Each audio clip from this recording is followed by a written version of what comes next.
আজকেও বাদ পড়ে নাই। 10:30 বাজার সঙ্গে সঙ্গে আহিন আলভি আরাতের রুমে হাজির হয়ে গেছে। আরাত রশ্মির সঙ্গে ফোনে ভিডিও কলে কথা বলছিল। আহিন আলভি আরাতকে ফোনে কথা বলতে দেখে চুপি চুপি আরাতের পাশে এসে দাঁড়ালো। ওই দেশে ওয়েদার কেমন রে রোশনি? আমি তো গুগলে দেখছিলাম বছরের 7-8 মাস শীত থাকে। রে, এয়ারপোর্ট থেকে বের হতেই আবহাওয়াটা যেন শরীরে কাটা দিয়ে গেল। কয়েকদিন কাটাতেই অভ্যস্ত হয়ে যাবে। হুম। আরাত, বল। মিস করছিস? আরাত মলিন হাসলো। আলভি আরাতের কাছ থেকে ফোনটা নিয়ে বলল, শুধু মায়াবতী না আপু, আমরাও তোকে মিস করছি।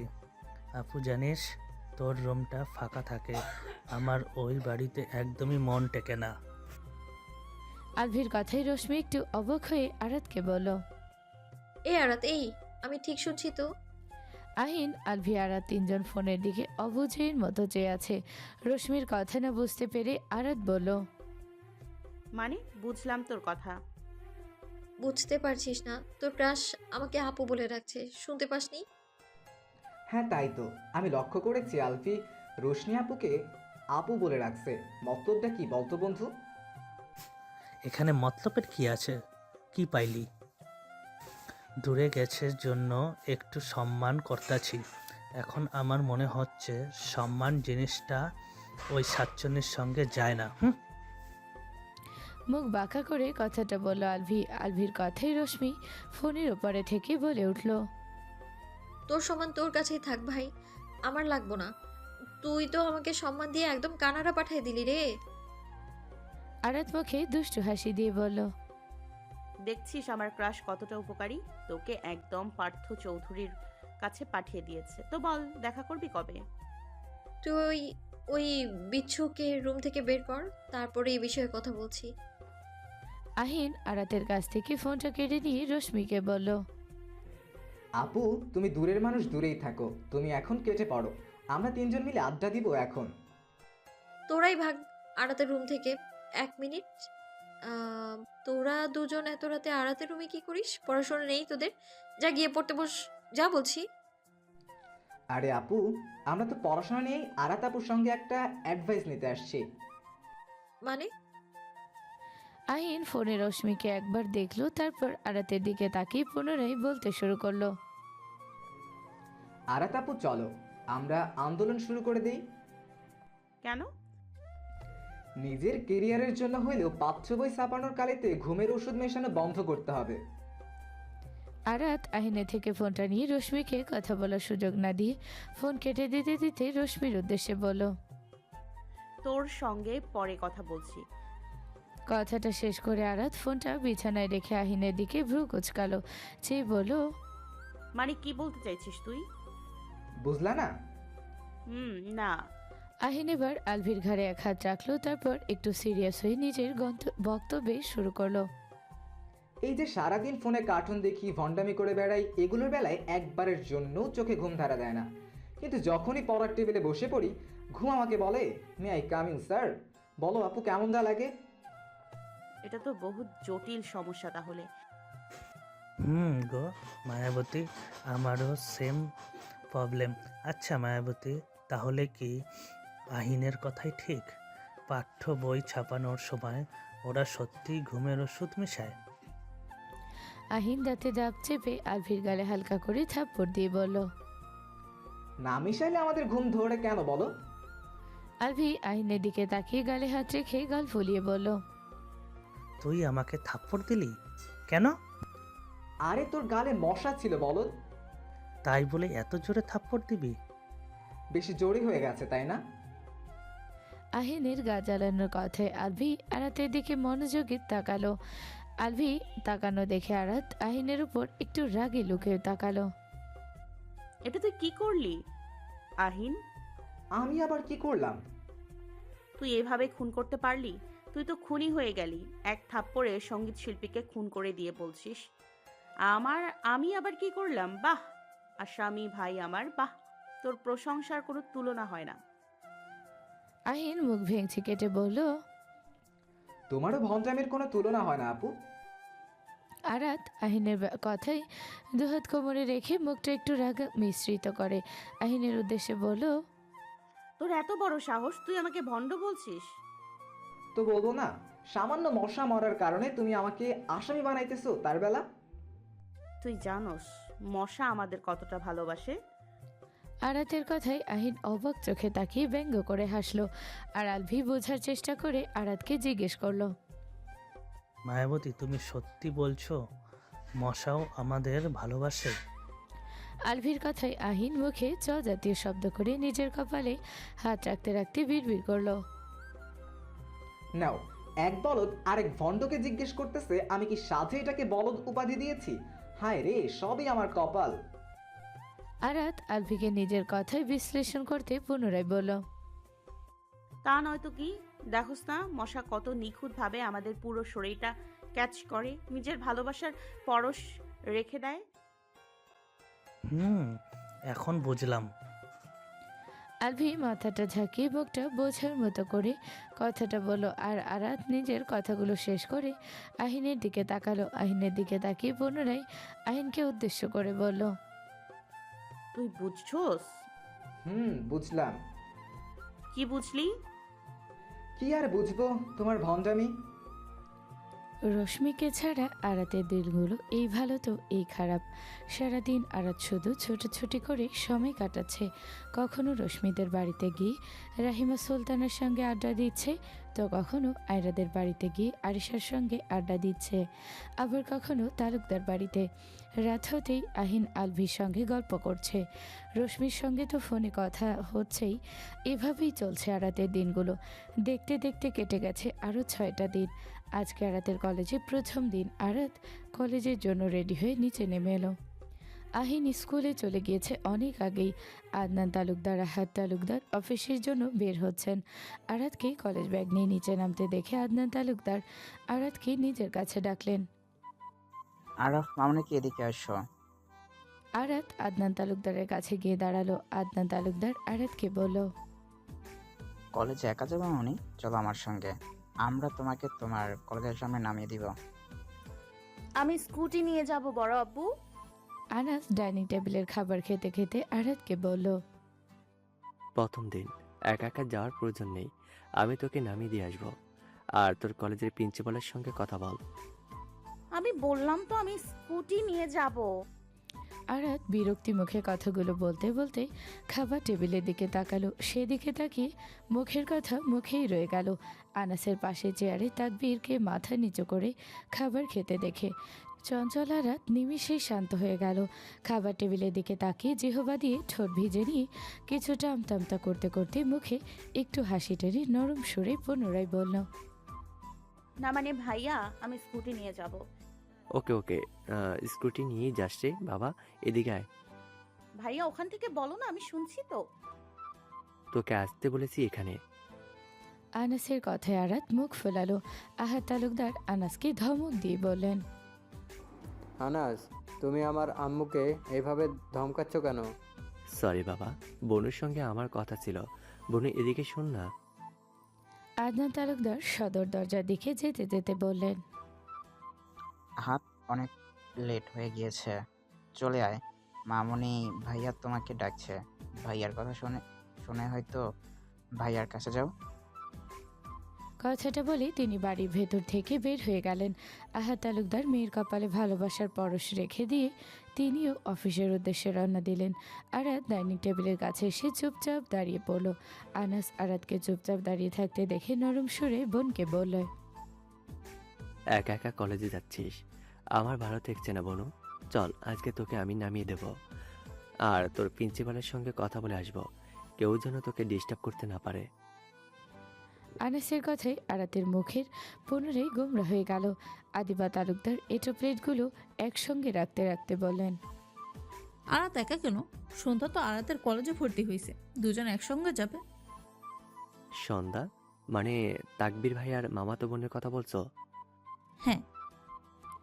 আদিবা তালুকদারের কথায় আনাস আরাতের দিকে তাকিয়ে পুনরায় বলতে শুরু করলো, ওকে যা তাহলে। আর শোন, সিনিয়রদের থেকে দূরে দূরে থাকবে, তোকে নিয়ে বিশ্বাস নেই। দেখা যাবে সিনিয়রদের সঙ্গে ঝগড়া লেগে প্রথম দিনই টিসি দিয়ে তোকে বের করে দিয়েছে। আরাত ভাইয়ের কথায় মুখে হাসি টেনে একবার তাকবীরের দিকে তাকালো।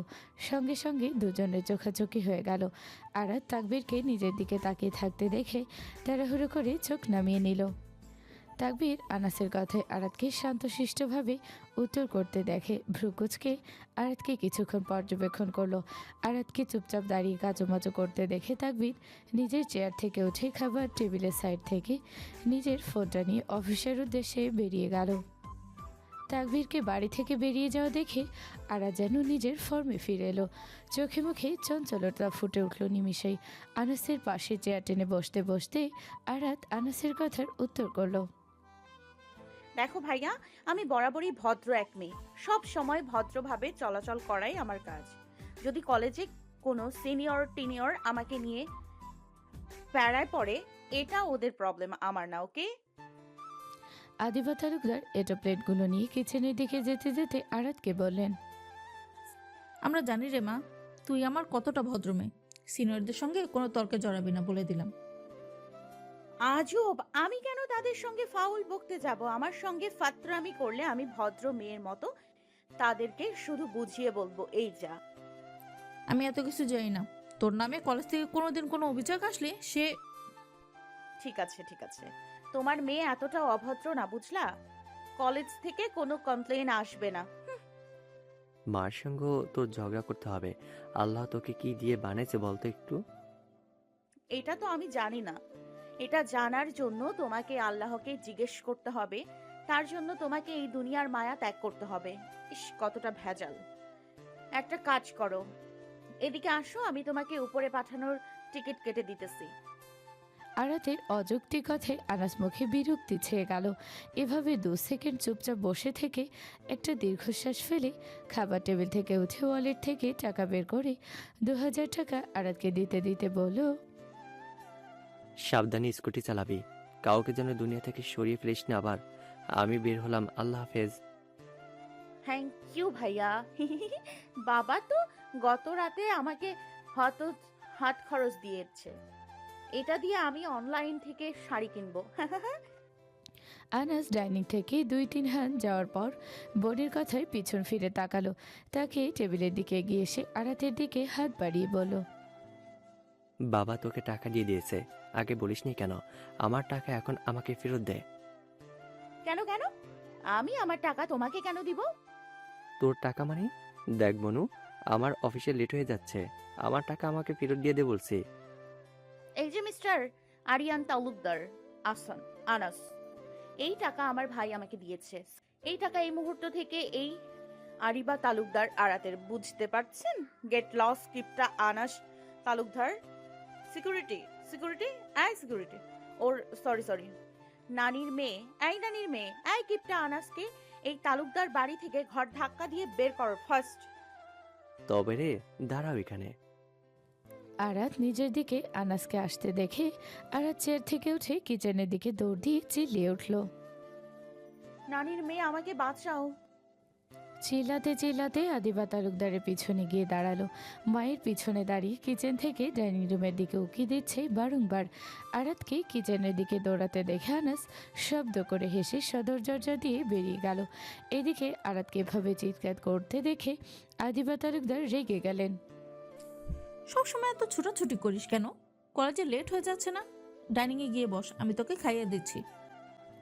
আরাত আনাসকে বাড়ি থেকে বের হয়ে যেতে দেখে কিচেন থেকে ডাইনিং রুমে এসে সোফায় বসে সন্ধ্যাকে ফোন লাগাতে লাগাতে মায়ের উদ্দেশ্যে বলে, মা, তুমি এখানে এসে আমাকে খাইয়ে দাও, আমি সোফাতেই বসে খাবো।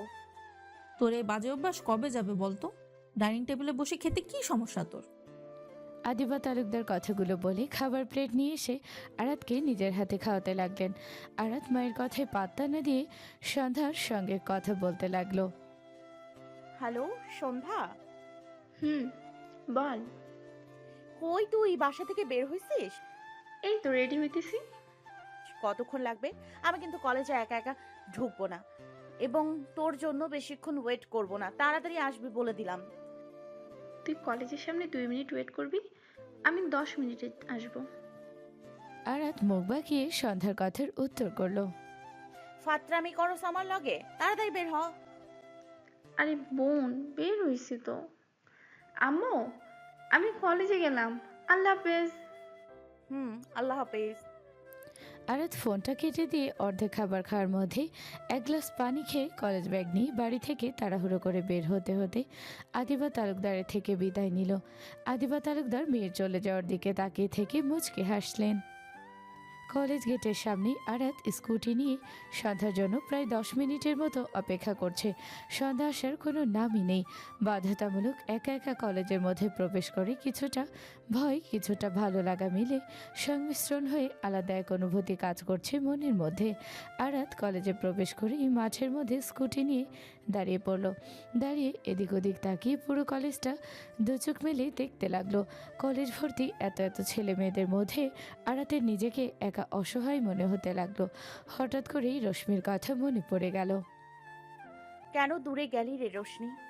তোর কি আমার কথা মনে পড়ে না? দেখ না, এত এত মানুষের ভিড়ে তোকে খুব মিস করছি রে। তোর অভাবটা কেমন যেন কুড়ে কুড়ে খাচ্ছে আমাকে। কি রে, এভাবে মাঠের মাঝখানে সং হয়ে দাঁড়িয়ে কি ভাবছিস? নিজের ভাবনার মধ্যে হঠাৎ কারো ধাক্কায় নিজের ভাবনা থেকে ছিটকে পড়ল আরাত। নিজের সামনে সন্ধ্যাকে দাঁড়িয়ে থাকতে দেখে ব্যাগ থেকে পানির পট বের করে গলাটা ভিজিয়ে নিজে কিছুটা স্বাভাবিক হতে লাগলো। সন্ধ্যা আরাতের কোনো উত্তর না পেয়ে পুনরায় আরাতকে উদ্দেশ্য করে শুধালো। এই আরাত, কি এত ভাবছিস? কিছু না, তোর লেট হলো কেন? লেট হবে না? তুই স্কুটি নিয়ে আসছিস আর আমি রিক্সা করে, তাহলে ভাব কেন লেট হয়েছে। হয়েছে হয়েছে, আর বাহানা দিতে হবে না, চল ক্লাসে যাওয়া যাক। কথাটা বলেই পিছনে ফিরে সামনের দিকে স্কুটি নিয়ে হাঁটা দিতে আবার কারোর সঙ্গে ধাক্কা লেগে গেল। ধাক্কা খাওয়া বলতে আরাতের সঙ্গে ধাক্কা না, আরাতের স্কুটির সঙ্গে আগন্তুকে ধাক্কা লেগে গেল। ধাক্কা লেগে তিনজনেই মাঠে পড়ে গেল, অর্থাৎ আরাত, স্কুটি আর আগন্তুক। আরাত মাঠে পড়ে থাকা অবস্থাতেই চেঁচিয়ে উঠল। উফ, আজকে কি ধাক্কা ধাক্কির দিবস? যে যেভাবে পারছে শুধু ধাক্কা দিয়ে যায়। আপনি? তুমি সেই পাগল মেয়েটা না? আরাত মাঠে পড়ে থাকা অবস্থাতেই চেঁচিয়ে উঠল। আরাতের চেঁচিয়ে ওঠাতে অনেকেরই নজর তাদের দিকে। সন্ধ্যা দোপা দৌড়ে এসে আরাতকে মাঠ থেকে উঠালো। আরাত মাঠে থেকে উঠে এদিক ওদিক তাকিয়ে দেখে সবার নজর তাদের উপর। সবাই তাদের দিকে তাকিয়ে হাসাহাসি করছে। আরাতের রাগ এবার চড়ক গাছে উঠে গেল যেন। কলেজে প্রথম দিন এসেই সবার সামনে হাসির খোরাক হয়ে নিজের রাগ কন্ট্রোল করতে না পেয়ে সামনে আগন্তুকের উপর চেতে উঠল। ওই চাচা, ওই আপনি তো দেখছি আমার জন্য বড় এক কুফা। চোখ কোথায় রেখে ঘোরেন? হ্যাঁ, এতক্ষণে মাহবুব ইসলাম মাঠ থেকে উঠে পড়েছে। মীরা এসে ওঠালো তার বাবাকে। আজকে মীরার কলেজে প্রথম দিন হিসাবে মাহবুব ইসলাম নিজে কলেজে রাখতে এসেছেন। মীরাকে প্রিন্সিপালের সঙ্গে পরিচয় করিয়ে দিয়ে মাহবুব ইসলাম কলেজ থেকে বেরিয়ে কলেজ গেটের সামনে আসতে দুজন মেয়েকে দাঁড়িয়ে থাকতে কথা বলতে দেখে তাদের পাশ কাটিয়ে যাচ্ছিলেন।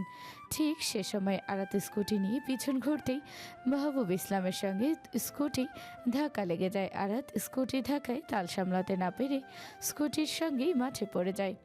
আরাতের চিৎকারে সবার মতো মীরাও সেদিকে তাকায়।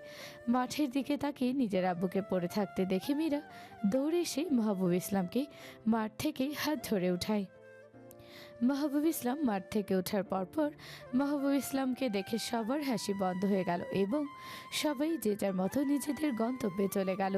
আরাত ব্যাপারটা লক্ষ্য না করলেও সন্ধ্যা ঠিকই লক্ষ্য করলো ব্যাপারটা। মাহবুব ইসলাম আরাতকে দেখে রাগী গলায় বললেন, তুমি সেই পাগল মেয়েটা না? কথাটা যেন আরাতের রাগে ঘি ঢালার মতো কাজ করলো। আরাত রাগী গলায় বলল, ধাক্কা দিলেন আপনি, পড়ে গেলাম আমি। এটার জন্য সরি না বলে আমাকে পাগল বলছেন? আমি পাগল? কোন দিক থেকে আমাকে পাগল মনে হচ্ছে আপনার? তুমি যে আস্ত একটা বেয়াদব মেয়ে, এটা আজকেও প্রমাণ পাইলাম। বাবার বয়সে একজনকে সরি বলতে বলছো, অভদ্র মেয়ে একটা। শোনেন চাচা, আমি খুব শান্ত আর একটা ভদ্র মেয়ে। এই সন্ধ্যা, বল না আমি কতটা ভদ্র মেয়ে, বল চাচাকে। সন্ধ্যা আরাতের কথায় কাচুমাচু করছে। এখন সে কি বলবে? সত্যটা বলে আরাতের হাতে থাপ্পড় খাওয়ার চেয়ে চুপ থাকাই মঙ্গল। তাই তো আরাতের কথায় সন্ধ্যা শুধু মুখে ক্যাবলা হাসি দিয়ে মাথা ঝাঁকালো। সন্ধ্যাকে মাথা ঝাঁকানো দেখে আরাত মুখে হাসি টেনে পুনরায় বলল, এটা নরভরা সাক্ষী হয়ে গেল, তাই না? আচ্ছা ঠিক আছে, আমি তাহলে আজকে আপনাকে একটা সত্যি কথা বলেই দিই। চাচা শোনেন, আমি যে শান্ত আর ভদ্র এটা শুধু সাক্ষীর অভাবে প্রমাণ করতে পারছি না, জানেন? যদি আমার কাছে সাক্ষী থাকতো। হ্যাঁ হ্যাঁ, বুঝতে পেরেছি তুমি কতটা ভদ্র মেয়ে। মাহবুব ইসলাম বিরক্তি নিয়ে কথাগুলো বলে আশেপাশে তাকিয়ে কাউকে খুঁজলেন। খুঁজে না পেয়ে এবার মাহবুব ইসলাম যেন কিছুটা নরম সুরে আরাতকে প্রশ্ন করলেন, আচ্ছা মেয়ে, তোমার সঙ্গে যে মেয়েটা, আচ্ছা তোমার নাম কি? আরাত কিছু বলবে তার আগেই সন্ধ্যা হাসি মুখে বলে দিল, আঙ্কেল, ওর নাম আবিরা তালুকদার আরাত, আর আমার নাম সন্ধ্যা। আচ্ছা, তা আরাত, তোমার সঙ্গে সেদিনের ভদ্র মেয়েটা কই? তাকে তো দেখছি না। ওকে দিয়ে আপনার কাজ কি? ওর জন্য কি ছেলে খুঁজে রাখছেন? উফ, তুমি একটা আস্ত বেয়াদব। ওই মেয়েটা কত সুন্দর করে কথা বলতো, আর তুমি? দেখেন চাচা, আমি অন্য কারোর মতো মিষ্টি মিষ্টি কথা বলতে ইচ্ছুক না। দেখা যাবে আমার মিষ্টি কথায় আপনার ডায়াবেটিস হয়ে যাবে, পরে আমাকে এটা নিয়ে দোষারোপ করবেন। তোমার সঙ্গে কথা বলাই বেকার।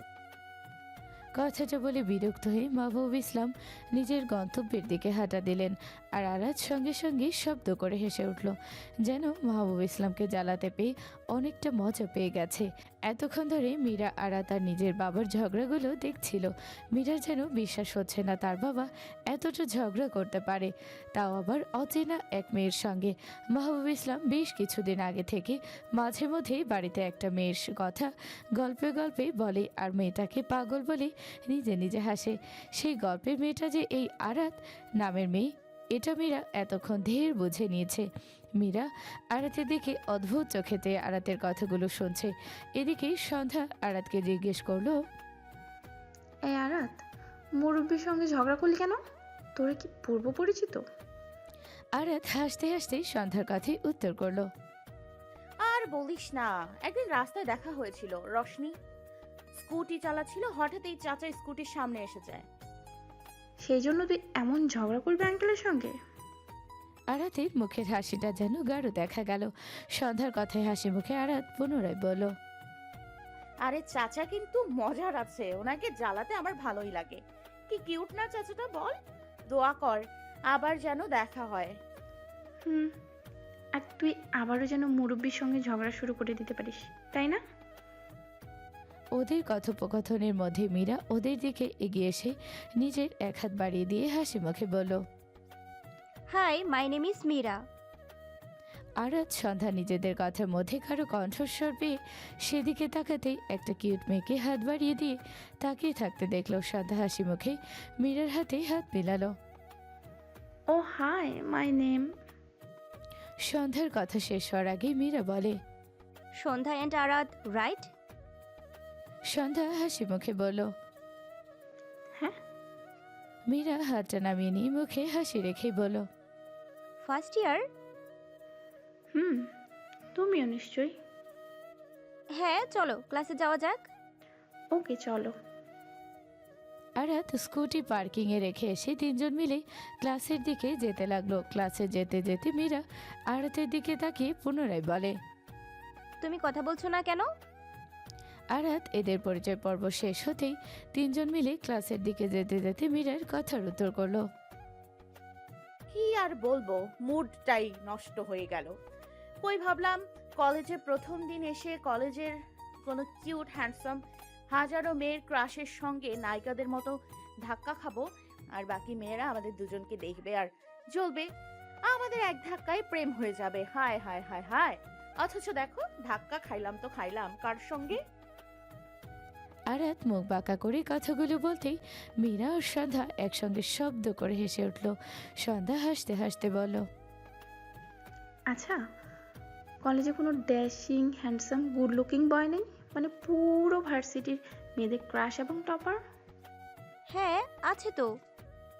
আরাত চুপচাপ করিডর দিয়ে হেঁটে যাচ্ছে। দুষ্টুমি করে কথাগুলো বলেও বাস্তবে তার প্রেম ভালোবাসার প্রতি তেমন একটা আগ্রহ নেই। মীরার কথায় সন্ধ্যার চোখে মুখে উৎফুল্লতা দেখা গেল। সন্ধ্যা জানতে চেয়ে মীরাকে পুনরায় জিজ্ঞেস করলো, বলো বলো, কে সে? সন্ধ্যার মুখের উৎফুল্লতার দিকে তাকিয়ে মীরা হাসি মুখে বলে, পুরো ভার্সিটি মেয়েদের ক্রাশ এবং ছেলেদের প্রাণপ্রিয় বড় ভাই মেহেরেব ইসলাম মাহির। হায়, কত কিউট নামটা। না জানি নামের মালিকটা দেখতে কতটা কিউট হবে। মীরা কথা শেষ করার আগেই সন্ধ্যার মুখে উৎফুল্লতা নিয়ে গদগদ হয়ে কথাগুলো বলল। মীরা সন্ধ্যার কথা শুনে মুচকি হাসলো, তারপর আবার বলতে শুরু করলো, কিউট তো আছেই, একটা নাম শুনেই এমন করছো, দ্বিতীয় ক্রাশের নাম শুনবে না? হ্যাঁ হ্যাঁ, বলো। রাফি মির্জা। নামটা শোনা মাত্র আরাত অবাক হয়ে বলে উঠল। নামটা কেমন একটা চেনা চেনা লাগছে। সন্ধ্যা আরাতের কথার মধ্যেই কথা বলে উঠল, শুনতেই পারিস, এক নামে এই পৃথিবীতে কত শত নাম রয়েছে। আরে মনে পড়ে গেছে, আরিশা আপু আছে না, আরিশা আপুর দেওরের নাম রাফি মির্জা। সন্ধ্যা এবার আরাতের কথায় বলে, বাদ দে না মীরা, তুমি বলো, তৃতীয় চতুর্থ নেই আর? তৃতীয় ক্রাশের লিস্টে আরশ খান, আরও অনেকেই রয়েছে, তবে এদের তিনজনের বন্ধুত্ব দারুণ। এদের একটা টিম রয়েছে আর পুরো ভার্সিটি তাদের এক নামে চেনে এবং মানে। কথাগুলো বলতে বলতে নিজেদের ক্লাসরুমে আসলো তিনজন। ক্লাসে কিছুটা লেট করে আসার কারণে সামনের বেঞ্চগুলো বুক হয়ে গিয়েছে। তিনজন মিলে একেবারে পিছনে বেঞ্চ ফাঁকা পেয়ে তিনজন একই বেঞ্চে বসলো। আরাত বেঞ্চের ব্যাগটা রেখে বসতে বসতে মীরাকে বলল, তুমি এত কিছু জানো কিভাবে? সিক্রেট এটা। মাহির ভাই, আপনার আব্বু অর্থাৎ আঙ্কেলকে একটা মেয়ে অপমান করছে। ক্যান্টিনে বসে সিগারেট টানছিল আরশ, তার সঙ্গে আরও দুইটা ছেলে আর একটা মেয়ে বসা ছিল। সেই সময় ব্ল্যাক লেদার জ্যাকেট পরিহিত এক যুবক বাইক নিয়ে ভার্সিটিতে ঢুকলো। মেয়েরা সেদিকে হা হয়ে তাকিয়ে আছে। গুচি কয়েক ছেলে মেয়ে মাঠে বসেছিল। ছেলেরা কেউ কেউ সেদিকে তাকিয়ে সালাম দিতে লাগলো। সালাম নিয়ে মেয়েদের তাকানোকে ইগনোর করে যুবক বাইক থেকে নেমে ক্যান্টিনের দিকে হাঁটা দিল। ক্যান্টিনে এসে আরশের পাশে বসতেই ভার্সিটির ছোট্ট ভাইয়ের মুখে নিজের বাবার অপমানের কথা শুনে চোখ মুখ লাল হয়ে উঠল মাহিরের। চোখে ক্ষোভ নিয়ে ছেলেটাকে উদ্দেশ্য করে বলে, মেয়েটাকে 5 মিনিটে আমার সামনে চাই। ওকে ভাইয়া। ছেলেটা চলে গেল। আরশ এবার মাহিরের দিকে অবাক চোখে জিজ্ঞেস করলো, তুই মেয়েটাকে ডেকে কি করবি? তোর যেটা করার দায়িত্ব ছিল ওটাই করব। রাগ করছিস কেন? আমি সে সময় ছিলাম না। ওদের মুখে মেয়েটার ব্যাপারে যা শুনলাম, মেয়েটা ফার্স্ট ইয়ার হবে, এত কিছু যা। ও রিয়েলি?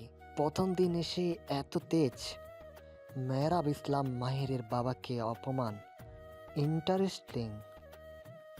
মাহিরের কথাই আরশ টেনশনে পড়ে গেল। ওরা কখনো কোনো মেয়েকে র্যাগিং দেয় না, উল্টো কোনো দল যদি জুনিয়রদের র্যাগিং দেয় তাহলে মাহিরা তাদের ইচ্ছে মতো ধুলাই করে। মূলত এই কারণে ভার্সিটির মেয়ে হতে ছেলে তাদের এই টিমটাকে অনেকটা শ্রদ্ধা এবং ভালোবাসে। মাহির যদি মেয়েটাকে এনে সবার সামনে অপমান করে, তারপরও ভার্সিটির স্যার ম্যাম পর্যন্ত কেউ কিছু বলবে না। তাদের ভাবনায় আসবে মেয়েটার কিছু একটা দোষ করেছে হয়তো, এজন্য মাহির এত রেগে গিয়েছে। মাহির এবার আরশকে জিজ্ঞেস করলো, মেয়েটার নাম কি রে? আরশ ঠোঁট উল্টে মাথা ঝাঁকিয়ে না বুঝালো, যার অর্থ সে জানে না বা এখন পর্যন্ত দেখে নাই। পাশে বসার উপর নামে মেয়েটা বলল,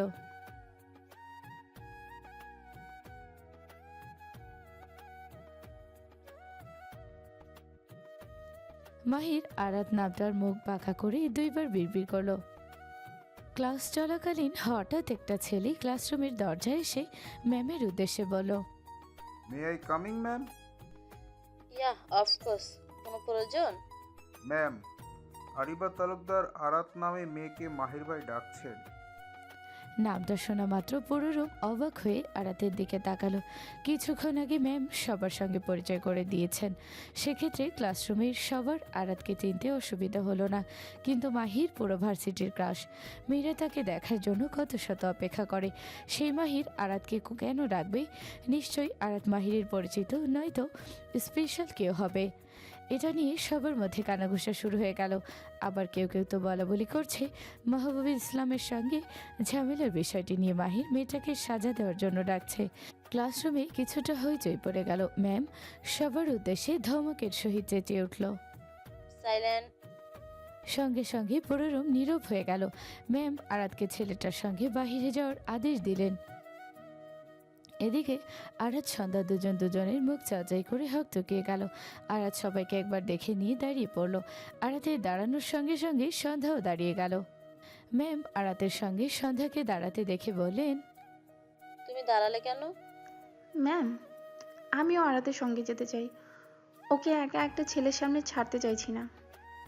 ম্যাম কিছুক্ষণ ভেবে বললেন। ওকে যাও।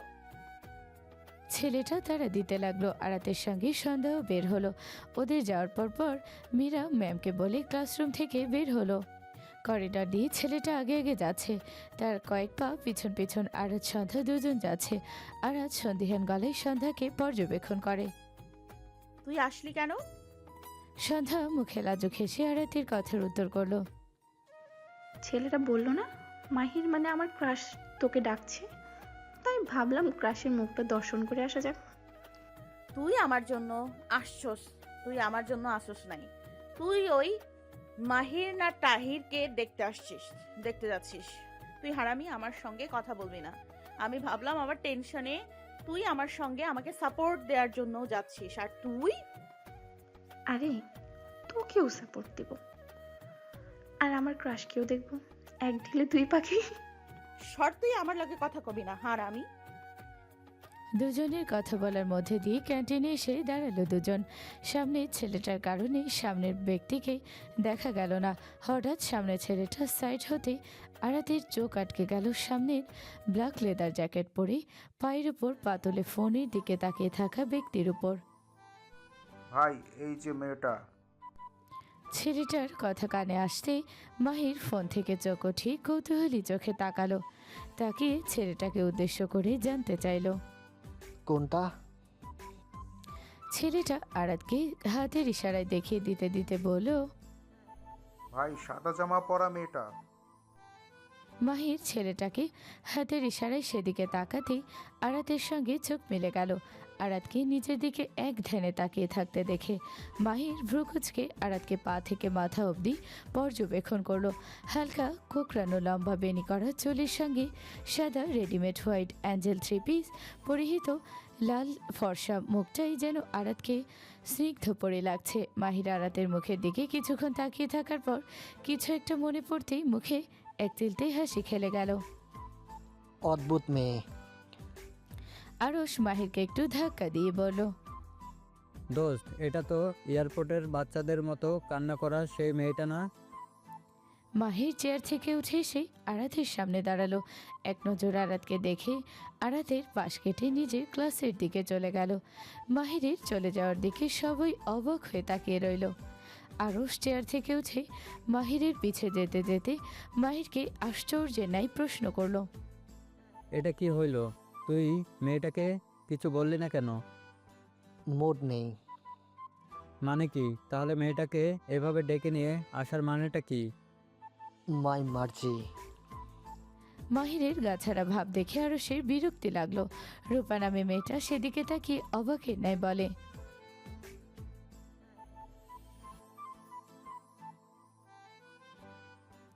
রূপার কথায় সন্ধ্যা আরাত রূপার দিকে তাকালো। আরাতকে নিজের দিকে তাকাতে দেখে রূপা আরাতের দিকে কয়েক পায়ে গিয়ে এসে আরাতের সামনে দাঁড়িয়ে মুখটা ব্যঙ্গ করে বলল, या I am lucky girl but थोड़ा सा मिस्टेक। আরাতের কথা যেন রূপা মেয়েটা তাজ্জব বনে গেল। আরাত যেভাবে মুখের উপর উত্তর দিবে রূপার ধারণাই ছিল না। রূপার রাগ লাগলো। জুনিয়র হয়ে মুখে মুখে তর্ক ব্যাপারটা একদম পছন্দ হলো না। রূপা রাগ নিয়ে আরাতকে পুনরায় বলে, বললাম আমি শুধু এখন না, ছোট্টবেলা থেকেই লাকি গার্ল। রাবি আরাতের কাছে এসে রূপার সঙ্গে দাঁড়িয়ে বলে, শোনো মেয়ে, মাহির ভাইয়ের হয়তো ইমার্জেন্সি ক্লাসে যাওয়াটা দরকার ছিল, সো এতটা খুশি হওয়ার কোনো প্রয়োজন নেই। ওকে, ভাইয়ের পানিশমেন্টের জন্য রেডি হও। আপনার মাহির ভাইকে আমার তরফ থেকে অল দ্য বেস্ট ভাইয়া। কথাটা বলে আরাত বাঁকা হেসে সন্ধ্যার হাত টেনে নিয়ে ক্যান্টিন থেকে বের হয়ে স্কুটির কাছে এলো। সন্ধ্যা আরাতকে বলে উঠল, এটা তুই কি করলি? আমি আবার কি করলাম? কি করস নাই? কলেজে প্রথম দিন এসেই সিনিয়রদের সঙ্গে ঝামেলায় জড়িয়ে গেলি, জানোস এখন ওরা আমাদের কি করতে পারে?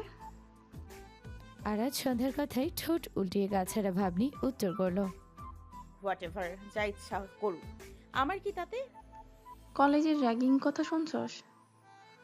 যদি আমাদের র্যাগিং দেওয়া হয় তাহলে? জানি তুই একটু চঞ্চল, তাই বলে জুনিয়র হয়ে সিনিয়রদের সাথে তর্ক করবি? শোন সন্ধ্যা, এখানে আমার কোনো দোষ নেই।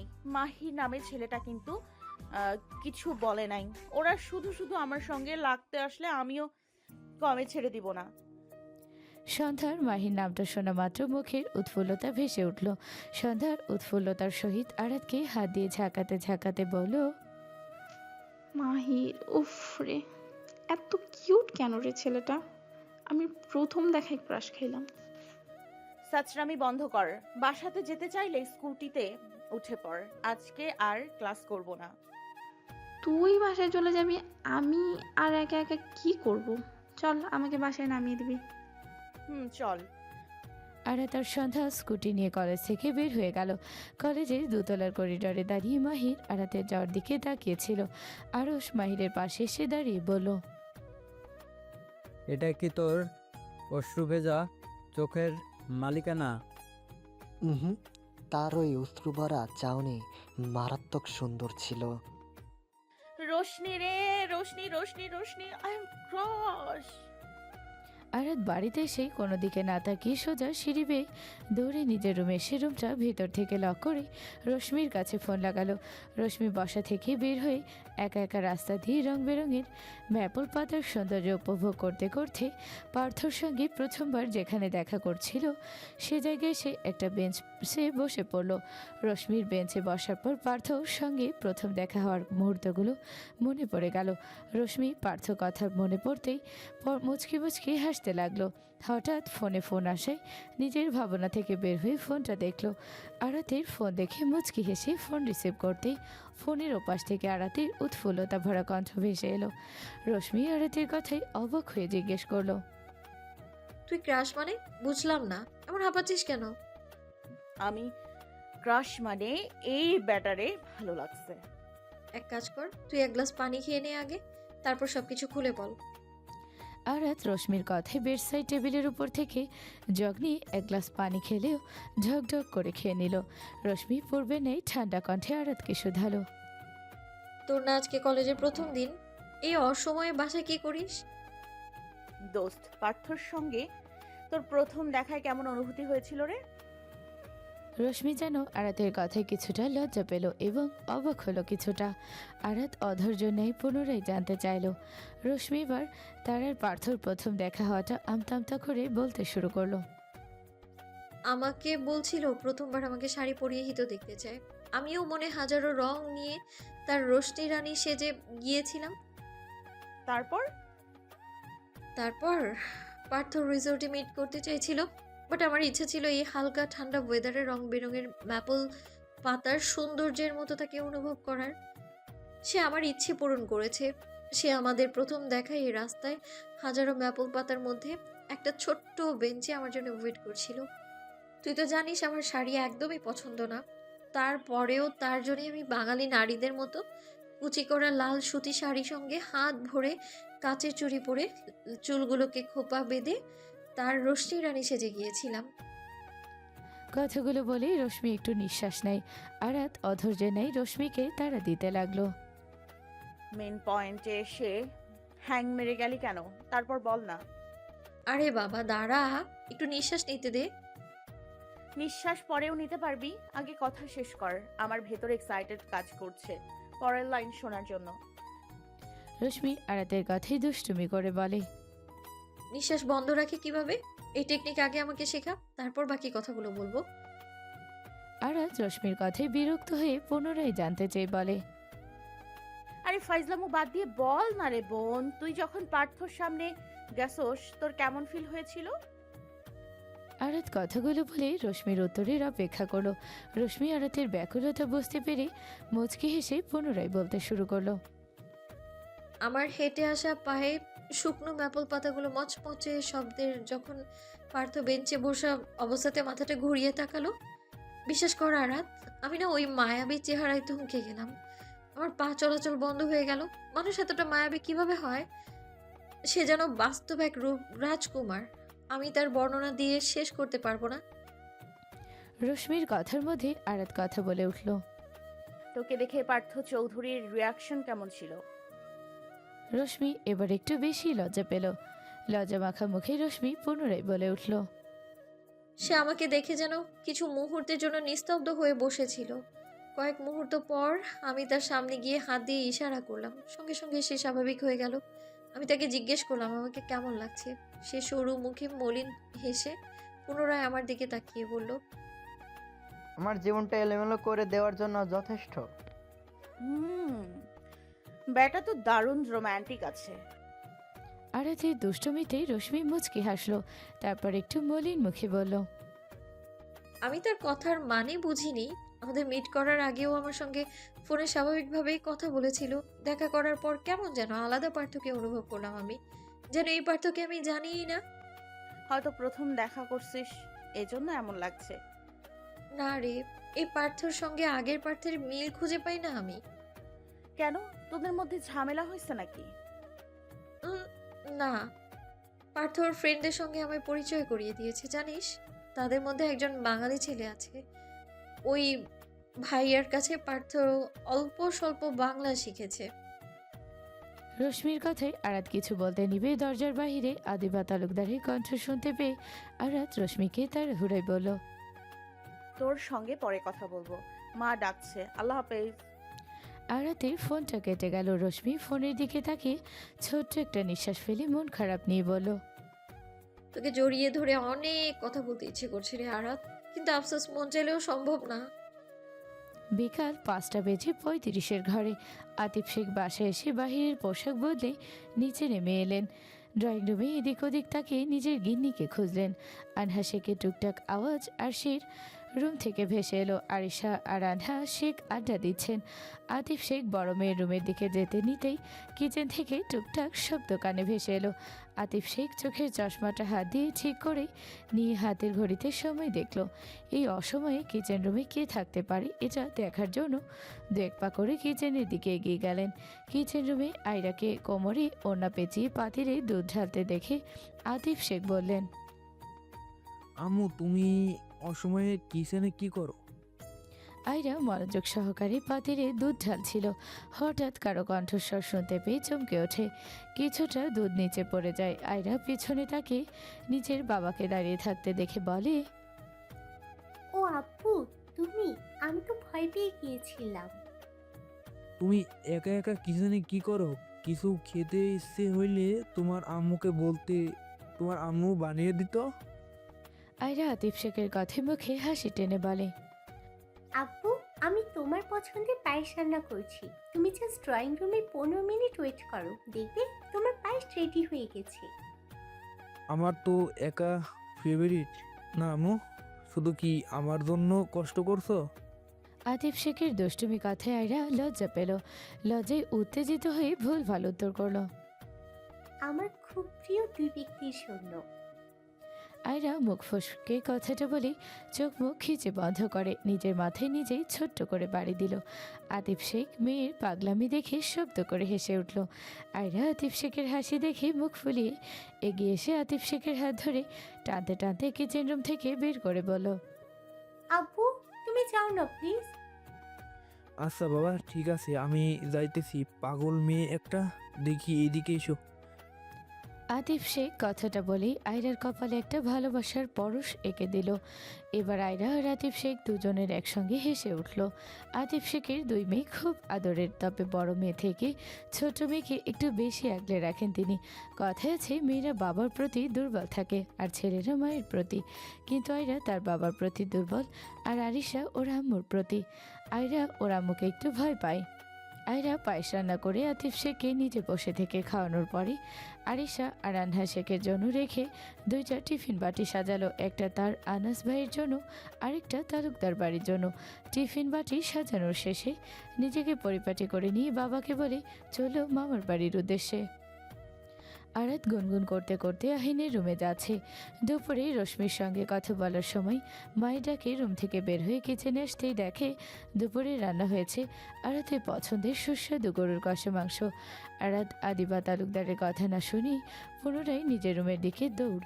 পিছন থেকে আদিবা তালুকদার ডাকলেন। আরাত সিঁড়ি বেয়ে উপরে উঠতে উঠতে মায়ের কথার উত্তর করলো। মা 2 মিনিটে আসছি, তুমি বেশি করে গরম গরম ভাত আর মাংস প্লেটে রাখো। আদিবা তালুকদার মেয়ের প্রতি বিরক্ত হলেন, অসময়ে খাবার খাবে বলে। রাবেয়া তালুকদার তাকবীরের জন্য চিংড়ি মাছের মালাইকারি রান্না করতে করতে আদিবা তালুকদারকে দেখে বললেন, কি রে ছোট, মেয়েটা কি বললো শুনলি না? যা মেয়েটার জন্য প্লেটে ভাত তোল। আদিবা তালুকদার একা একা কথা বলতে বলতে আরাতের জন্য প্লেটে ভাত রাখলো।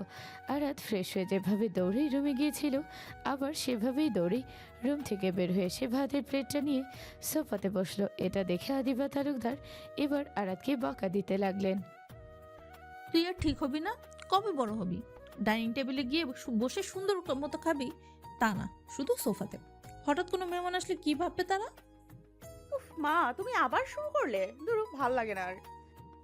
কথাটা বলে ভাতের প্লেট নিয়ে সোফা থেকে উঠে কিচেনে গিয়ে আরও 2 পিস মাংস নিয়ে নিজের রুমে চলে গেল। আদিবা তালুকদার শুধু হতাশ চোখে মেয়ের চালচলন দেখলেন। আরাত খাবার শেষ করে সেই যে বিকালে ঘুমিয়েছিল সেই ঘুমে সন্ধ্যা এখন। আরাত ঘুম থেকে বিছানায় শুয়ে থাকা অবস্থাতে ফোন দেখতে লাগলো। রশ্মি কোথায় কোথায় ঘুরছে সে সব পিক হোয়াটসঅ্যাপ করছে। আরাত সময় নিয়ে পিকগুলো দেখে কি আরও কিছুটা সময় ফোন টিপে উঠে ফ্রেশ হয়ে আহিনের রুমের দিকে যাচ্ছে আড্ডা দেওয়ার জন্য। এই চলে গেল, দেখো দেখো চলে গেল রে, চলে গেল। আরাত আহিনের রুমের দরজায় আসতে আহিন হাত পা নাড়িয়ে চেঁচিয়ে উঠল। আহিনকে চিল্লাতে দেখে আরাত তাজ্জব বনে দাঁড়িয়ে রইল কিছুক্ষণ, তারপর এদিক ওদিক তাকিয়ে আহিনকে বলল, কার কথা বলছিস? কে চলে গেল? আহিন ঠোঁট উল্টিয়ে বলল, শয়তান। মানে? তোমার আগমনে শয়তান ভয়ে পালিয়ে গেল। কি বললি? আমাকে দেখে শয়তানও পালিয়ে যায়? উফ, তাহলে তো তোকে বুঝতে হবে আরিবা তালুকদার আরাতের গুণ কতটা। হ্যাঁ, শয়তান যেহেতু পালিয়ে গেল তাহলে তোমার ভণ্ডামের প্রশংসা না করলেই নয়, তুমি অনলি ওয়ান পিস। আহিনের কথায় আরাত নাটকীয় ভঙ্গিমায় নিজের দিকে হাতের ইশারায় বলে, ইয়া আকাশের লক্ষ্য তারা, চাঁদ কিন্তু একটাই রে। কথাটা বলেই দুজন শব্দ করে হেসে উঠল। তারপর আরাত আহিনের ঘাড়ে হাত রেখে আহিনকে নিয়ে রশ্মিদের বাড়ির উদ্দেশ্যে বের হলো। আরাত আহিন ড্রয়িং রুমে কাউকে দেখলো না, শুধু দুজন মিলে সদর দরজা দিয়ে বের হতে যাবে। ঠিক তখনই সদর দরজা দিয়ে আদিলকে বাড়ির ভেতর ঢুকতে দেখে দাঁড়িয়ে গেল। আরে আদিল ভাইয়া যে, অনেকদিন পর দেখা হলো। কই থাকেন এখন? আপনাকে খুব একটা দেখাই যায় না। আজকে কি মনে করে আপনার পায়ের ধুলো পড়লো তালুকদার বাড়িতে? আদিল ড্রয়িং রুমে পা রাখতেই আরাত আর আহিনকে দেখে হাসি মুখে দাঁড়িয়ে গেল। আদিল আরাতের এক নিঃশ্বাসে এত এত কথাই কোনটা আগে উত্তর করবে এটাই ভেবে পেল না, তাই বাধ্যতামূলক মুখে হাসি টেনে উত্তরে বলল, ওই আর কি স্যার, একটা ফাইল নিতে পাঠালো। খুব লেট হয়ে যাচ্ছে, আমি তোমাদের সঙ্গে অন্য একদিন আড্ডা দেব। এখন চললাম, আল্লাহ হাফেজ। বলে আদিল সিঁড়ি বেয়ে উপরে উঠে তাকবীরের রুমের দিকে গেল। আরাত আহিন সেদিকে তাকিয়ে ঠোঁট উল্টিয়ে আলভিদের বাড়িতে চলে গেল রাহিমা সুলতানার সঙ্গে আড্ডা দিবে বলে। আয়রা 2 হাতে 2টা টিফিন বাটি নিয়ে তালুকদার বাড়িতে প্রবেশ করে সোজা কিচেন রুমে গিয়ে একটা বাটি আদিবা তালুকদারকে দিয়ে আরেকটা বাটি সুন্দর করে ফ্রিজে রেখে দিল। আনাস অফিস থেকে বাড়িতে ফিরে পায়েসের সূচনায় আয়রা আনাসের সঙ্গে কথা বলবে। বাটিটা ফ্রিজে রেখে একটা বড় করে নিঃশ্বাস নিয়ে আদিবা তালুকদারের উদ্দেশ্যে বলে, মামুনি, আরাত কই? আদিবা তালুকদার আয়রার দেওয়া পায়েস ছোট ছোট বাটিতে রাখতে রাখতে মুচকি হেসে উত্তর করলেন, তোর বোন এক জায়গায় থাকার মেয়ে নাকি? এতদিন রোশনিকে জ্বালাতো, এখন মেয়েটা নেই, তার মেয়ের মাকে জ্বালাতে গিয়েছে। মামুনি, আমিও রশ্মিদের বাড়িতে গেলাম। তোমার ছেলে আসলে আমাকে ডাক দিও, কেমন? কথাটা বলে আয়রা রশ্মিদের বাড়িতে চলে গেল। আদিবা তালুকদার আয়রা চলে যাওয়ার দিকে তাকিয়ে হালকা হেসে বাটিগুলো ঢেকে রেখে নিজের সঙ্গে একটা বাটি নিয়ে নিজের রুমে চলে গেলেন। আয়রার হাতের পায়েস অনেক মজা হয়। আয়রা পায়েস রান্না করে নিয়ে এলে আদিবা তালুকদার মিস করেন না কখনো। আনাসও মায়ের মতো পায়েস পছন্দ করে। কথাটা যখন আয়রা প্রথম জানতে পেরেছিল আনাসের পায়েস খুব পছন্দ, আয়রা কথাটা জানতে পেয়ে সেই প্রথমবার ইউটিউব দেখে একা একা পায়েস রান্না করছিল। পায়েসটার ডেকোরেশন সুন্দর ছিল, শুধু চিনি জায়গায় লবণ দেওয়ার কারণে মুখে দেওয়ার মতো ছিল না। এই যা, কোনটা লবণের ডিব্বা কোনটা চিনির ডিব্বা এটা জানতো না। জানলেই কি করে যে মেয়ে কোনোদিন আগুনের ধারে কাছেও যায় নাই। মাঝে মধ্যে টুকিটাকি আনহা শেখের সঙ্গে রান্নায় হেল্প করছে, তাও শাকসবজি কাটাকাটি এতটুকুর মধ্যেই সীমাবদ্ধ ছিল। শুধুমাত্র আনাসের পায়েস পছন্দ বলে ইউটিউব দেখে রান্না করেছিল। রান্না শেষ করে নিজের বাবাকে প্রথম টেস্ট করতে দিয়েছিল। আতিফ শেখ পায়েসটা মুখে তুলতেই ভেতর থেকে সব গুলিয়ে আসতে লাগছিল। তারপর তিনি মেয়ের হাতে প্রথম রান্না নষ্ট করে নাই, বাটির পুরোটা খেয়ে শেষ করেছেন। আতিফ শেখ মেয়েকে কাছে ডেকে নিজের পাশে বসে বলছিল, মাশাল্লাহ আম্মু, তোমার হাতের রান্না তো খুব সুন্দর। আতিফ শেখের পুরো কথা শেষ করার আগে আয়রা চোখে মুখে হাসি টেনে বলে উঠছিল, ধন্যবাদ আব্বু, একদম আম্মুর হাতে রান্নার মতো খুব সুস্বাদু হয়েছে, তাই না? পায়েস ডেকোরেশনটা তোমার আম্মুর চেহারার মতো হলেও মজা তোমার আম্মুর রাগটা চিনির জায়গায় লবণ যেমন সুস্বাদু, মন মানে দেখতে সুন্দর রাগসাটা। আয়রা বাবা মার কথায় অবাক হয়ে বাটি থেকে এক চামচ পায়েস মুখে তুলতেই মুখে হাত চেপে কিচেন রুমের দিকে দৌড়ে চলে গেল। আতিফ শেখ মেয়ের কাণ্ড দেখে শব্দ করে হেসে উঠলেন। আয়রা 2-3 মিনিট পরে কিচেন রুম থেকে বের হয়ে আতিফ শেখের উদ্দেশ্যে বলছিল, আব্বু, তুমি এই সুস্বাদু হজম করো কিভাবে? অভ্যাস হয়ে গেছে আম্মু। আতিফ শেখ হাসতে হাসতে বললেন। আরাত বাবার কাছে হেসে দিয়েছিল। তারপর আয়রা আনহা শেখের কাছে অনেক বাহানা ধরেই শিখে নিয়েছিল। পায়েস রান্না শিখতে মায়ের কত শত বকা শুনতে হয়েছে। এগুলো ভাবতে ভাবতেই হাসি মুখে আয়রা রশ্মিদের বাড়িতে চলে এলো। কি রে বিচ্ছু বাহিনী, কি করছিস তোরা?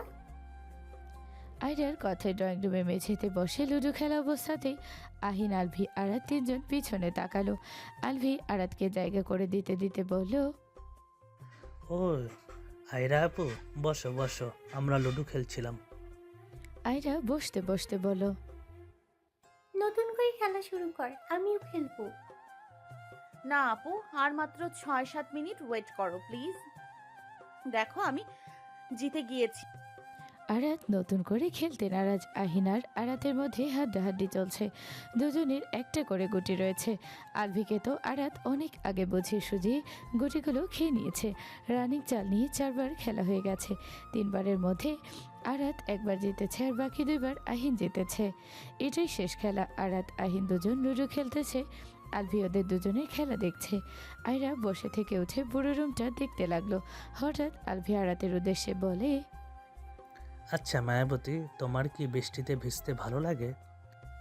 আরাত গুটি চাল দিতে দিতে বলে, হঠাৎ এই কথা কেন? না, তোমার সঙ্গে বৃষ্টি বিলাস করতাম এর জন্য। আলভি কথায় আরাত রাগে লুকে তাকিয়ে হাত দিয়ে ইশারা করে বলে, একেরে এক থাপ্পড়ে তোর মাথা থেকে আমার ভূত ছাড়াবো। কত বড় সাহস, আমার ভূত তোর মাথাটা কেমন করে চিবিয়ে চিবিয়ে খেয়ে ফেলছে? আমার ভূত তোর মাথা খাবে কেন? আরাতের কথায় আয়রাহীন বিরক্ত হলো আর আলভি অবুজের মতো 2 হাত দিয়ে মাথা বুলিয়ে বলল, কই কই, আমি তো দেখতে পারছি না, তোমার ভূত কই? আহিন বিরক্ত হয়ে একবার রহিমা সুলতানা এদিকে আসছে কিনা দেখেনি বলো, খোদার কসম করে বলছি আলভি, তুই যদি বর্তমান তালুকদার বাড়িতে থাকতিস তাহলে আমার হাতের কয়টা থাপ্পড় তোর গালে নাচানাচি করতো। এমন গাধা কেন আয়রা আপু? আহিন আলভিকে কথাটা বলে আয়রার দিকে তাকালো। আরাত তো চুপি চুপি দুষ্টু হাসছে। আহিনের কথায় আয়রা একে সুরে বলো, আরে বাদ দে তো ওদের কথা, তুই তোর খেলার দিকে ফোকাস কর।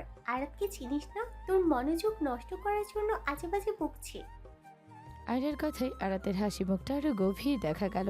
আহিন খেলার দিকে মনোযোগ নিতেই দেখে আরাতের গুটি লুডুর পাকা ঘরে, আর আহিনেরটা আহিরের কাঁচা ঘরে থেকে কিছুটা সামনে এগোচ্ছে। আহিনের কোনো যেন সন্দেহ হচ্ছে ওর গুটি অনেক আগের দিকে ছিল, আর আরাতের গুটি পাকা ঘর থেকে বাহিরে ছিল। আহিন আরাতের দিকে তাকিয়ে মুখ ফুলিয়ে বলল, আপু তুমি চিটিং করছো? আরাত অবাকের ন্যায় বলল। কবে, কখন, কিভাবে? আহিন মুখ ফুলিয়ে বলল, এইমাত্র আমি তোমার গুটি বাইরে দেখছি। এত তাড়াতাড়ি পাকা ঘরে কিভাবে যাবে? কোথায় দেখেছিস? এটা মনে নেই, তবে আমার গুটি তুমি পিছের দিকে দিয়েছো।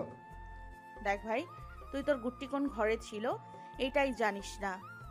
তুই কিভাবে পারস আমার গুট্টির উপর মিথ্যাচার করতে? তুমি একদম ফাপড় দিবে না। আমি তোমার গুটিকে মিথ্যা বলছি না, তোমাকে বলছি। আয়রা দুজনের কথা কাটাকাটি দেখে বিরক্ত মুখে একটু রাগ নিয়ে বলল, এই চুপ করবি তোরা? আরা তুই মিথ্যা বলছিস কেন? আরে আপু, ওদের সঙ্গে মিথ্যা বললে পাপ পূর্ণি কিছু হবে না। আরাতের কথায় আহিন গাল ফুলিয়ে লুডুর গুটিগুলো এলোমেলো করতে করতে আলভির দিকে তাকিয়ে রাগী গলায় বলল, তোর জন্য হয়েছে সব। হুদাই এক সময় এক গাধার মতো একটা কথা বলে। তুই তোর মায়াবতীকে জিতাতে চাইছিলিস তাই না? দাঁড়া, আন্টির কাছে তোর নামে বিচার দিব।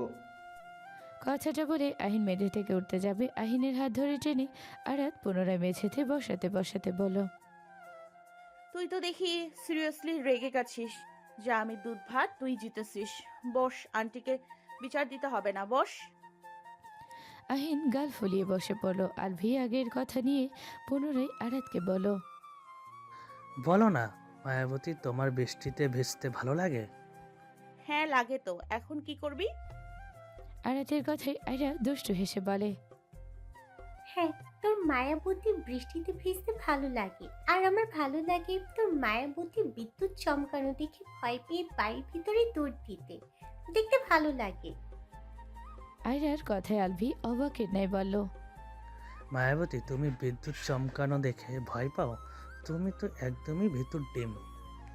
আরাত আলভির কথায় মুখ বাঁকিয়ে আলভিকে বলল, ও তাই বুঝি, তো কে জানি ভূতে ভয় পায়। আরাতের কথায় আলভি কাচুমাচু করছে। আলভির রিয়েকশন দেখে তিনজন একসঙ্গে হেসে উঠল। এভাবে হাসি মজার মধ্যে দিয়ে সন্ধ্যা থেকে গভীর রাত হয়ে গেল। যেমন সময় কারোর জন্য অপেক্ষা করে না, তেমনি মানুষগুলো মানুষের অনুপস্থিতি মনে রাখে না। আজকে আমি মারা গেলে হয়তো সবার এক সপ্তাহ মনে রাখবে আমাকে। আমার জন্য তাদের মন খারাপ হবে, এর বেশি কিছু না। হ্যাঁ, মনে রাখবে আমার অতি আপনজন, আমার অনুপস্থিতিতে তাকে পোড়াবে। দিন শেষে তারাও আমাকে সেভাবে মনে রাখবে না। এই তো রশ্মি কানাডা যাওয়া দেখতে দেখতে প্রায় মাস হতে চলো, অথচ রশ্মির অনুপস্থিতি কারো মনে সাড়া দিচ্ছে না। হয়তো প্রথম প্রথম সবার আড্ডা দিতে গিয়ে মন খারাপ লাগছে, কিন্তু এখন সময়ের সঙ্গে সঙ্গে রশ্মির অনুপস্থিতি অভ্যাসে পরিণত হচ্ছে। হ্যাঁ, রশ্মি রাতের নিত্যদিন কথা হয় দুজনের পুরো দিন কিভাবে কাটলো, কার সঙ্গে কাটলো, সব কিছু দুজন দুজনের সঙ্গে শেয়ার করে। তবে আগের মতো আর রশ্মির অনুপস্থিতির প্রভাব ফেলে না আরাতের উপর। এটাই হয়তো বাস্তবতা ভেবে কাটিয়ে উঠছে। এভাবেই চলছে তাদের হাসি খুশি জীবন। আনাস আর তাকবীর রাতের খাবার খেয়ে দুই ভাই একসঙ্গে নিজেদের রুমে যেতে যেতে আনাস তাকবীরকে বলে উঠল, ভাইয়া কালকে দুপুরে আশিক হাবিব আসবে। What for? তাকবীরের কথায় আনাস মুচকি হাসলো। বন্ধু বান্ধব বাড়িতে আসার জন্য কি কোনো কারণ লাগে? তাদের মন চাইবে যখন আসবে। আর হ্যাঁ, 4টা ফ্রেন্ড সার্কেলের মতো আশিক হাবিবদের ইচ্ছা হলেই চলে আসে তালুকদার বাড়িতে। বন্ধু বান্ধব বাড়িতে ঘুরতে আসবে স্বাভাবিক বিষয়, তবে আজকের কথাটা বলার একটা কারণ ছিল আনাসের। আনাস মুচকি হেসে তাকবীরকে পুনরায় বলল, ভাইয়া হাবিবের সঙ্গে হানি আসবে। তো বড়মা হানিয়াকে দুপুরে লাঞ্চের জন্য ইনভাইট করেছে, আর আমাদেরকে দুপুরের খাবার বাসায় এসে খেতে বলেছে। তাকবীর আনাসের কথায় উত্তর না করে নিজের রুমের দিকে চলে গেল। আনাস তাকবীরের চলে যাওয়ার দিকে তাকিয়ে ছোট্ট একটা নিঃশ্বাস ফেলে নিজের রুমে এলো। দরজা আধা খোলা রেখে রুমের লাইটটা জ্বালিয়ে দিয়ে বিছানায় বসলো। কিছুক্ষণ ফোনটা নিয়ে ফেসবুকে স্ক্রল করে বিছানা থেকে উঠে এসে দরজা লাগাতে যাবে, ঠিক তখনই পায়েসের বাটি হাতে নিয়ে আয়রা হাজির। আনাস আয়রাকে এক পলক দেখে বিরক্তি ফুটে উঠল পুরো মুখময়। আয়রা আনাসের বাড়িতে ফিরে আসার অপেক্ষা করতে করতেই আরাতের রুমে ঘুমিয়ে গিয়েছিল। আরাত আজকে কলেজে ঘটে যাওয়া ঘটনাগুলো ফোনে রশ্মিকে বলছিল। কথা বলতে বলতে নিজের রুম বরাবর সিঁড়ি হয় তাকবীর আর আনাসের কণ্ঠ শুনতে পেয়ে তাড়াহুড়োই আয়রাকে ঘুম থেকে ডেকে দেয়। আয়রা কাঁচা ঘুম থেকে উঠে আনাসের বাড়িতে ফেরার খবর শুনেই দৌড়ে ওয়াশরুমে গিয়ে কোনো মতে মুখমণ্ডলে একটু পানির ছিটা দেয়। দৌড়ে নিচে নেমে এসে দেখে পুরো ড্রয়িং রুম অন্ধকারে ঘেরা। হয়তোবা 2-3 মিনিট আগে মামনিরা ড্রয়িং রুমের লাইট বন্ধ করে নিজেদের ঘরে গিয়েছেন। তবে দোতলা রুমগুলোর দরজা খোলা থাকায় ড্রয়িং রুমে আধো আধো রোশনি দেখা যাচ্ছে। আয়রা অন্ধকারের মধ্যে ফ্রিজ খুলে পায়েসের বাটি নিয়ে সিঁড়ি বেয়ে উপরে উঠতে আনাসকে রুমের দরজা লক করতে দেখে। এক দৌড়ে আনাসের রুমে সামনে এসে দাঁড়ালো। আনাস বিরক্তি মুখ করে একবার এলোমেলো আয়রাকে দেখে নিয়ে বলল,